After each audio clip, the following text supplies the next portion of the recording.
Hello guys, welcome back to our YouTube channel easy learning hacks.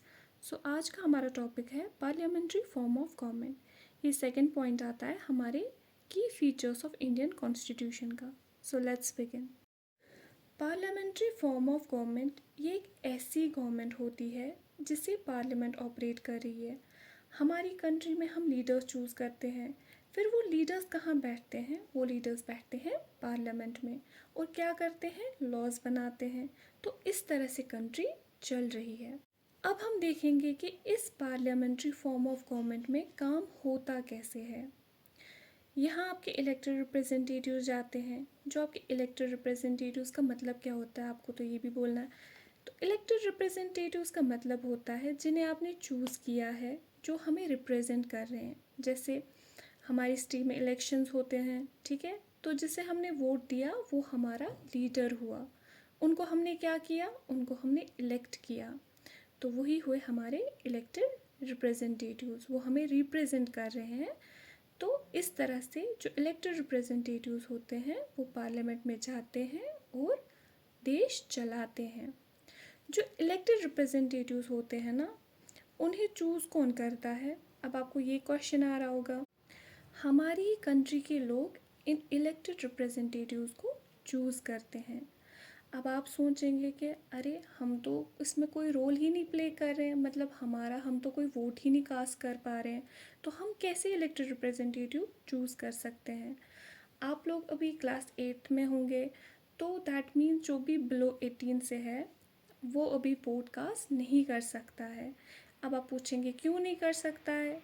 ठीक है, तो एक टर्म आता है यूनिवर्सल अडल्ट फ्रेंचाइज। ये क्या होता है?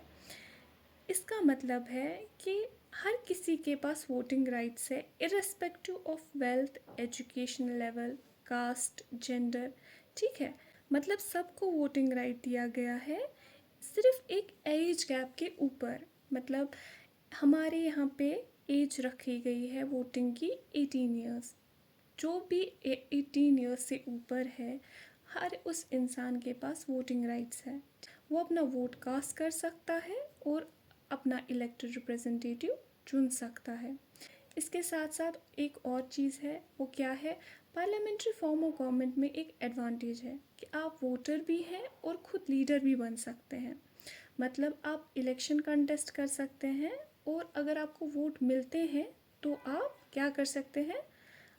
आप अपनी कम्युनिटी, आप अपनी कंट्री को रिप्रेजेंट करेंगे अगर आप जीतते हैं, ठीक है। और जब आप अपना वोट देते हैं और अपना लीडर चूज़ करते हैं, अगर वो लीडर सही तरीके से ना काम करे, ऐसा भी कभी हो सकता है ना कि जैसे कोई लीडर कभी काम ना करे, ठीक, जैसे क्या होता है देश में महंगाई बढ़ गई, गरीबी ज़्यादा हो गई, बीमारियाँ ज़्यादा फैल गई वगैरह, तो ये लोग आंसरेबल होते हैं हमें। अब आप पूछेंगे कि ये हमें आंसरेबल क्यों होते हैं? क्योंकि हमारे जो लीडर्स हैं हमने उन्हें इलेक्ट किया है और इलेक्ट करने के बाद उन्हें उस पोजीशन पे पहुंचाया है। एग्जाम्पल, अगर कोई भी इशू होगा तो ये आंसरेबल रहेंगे, हम आंसर इन्हीं से मांगेंगे, ठीक है, जिसे हमने वो पावर दी है इन चीज़ों को करने की। तो हमें हमारे पार्लियामेंट्री फॉर्म ऑफ गवर्नमेंट में क्या किया है?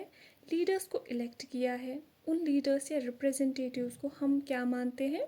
हमारे लिए अकाउंटेबल मानते हैं कि वो हमें हर चीज़ का आंसर दें, चाहे कुछ भी हो। आपने देखा होगा, मैं आपको एक एग्जांपल देती हूँ, आपने देखा होगा कभी देश में इकोनॉमी ख़राब डिस्प्ले हो रही होती है, तो लोग क्या करते हैं? लोग प्रोटेस्ट कर जाते हैं या बाकी चीज़ें। तो वो क्या होता है? वो होता है कि गवर्नमेंट आंसरेबल होती है इन सब चीज़ों की। हमें गवर्नमेंट को ही क्वेश्चन करना है, ठीक है, वो हमें आंसर करेगी कि हमारे साथ ये सब क्यों हो रहा है।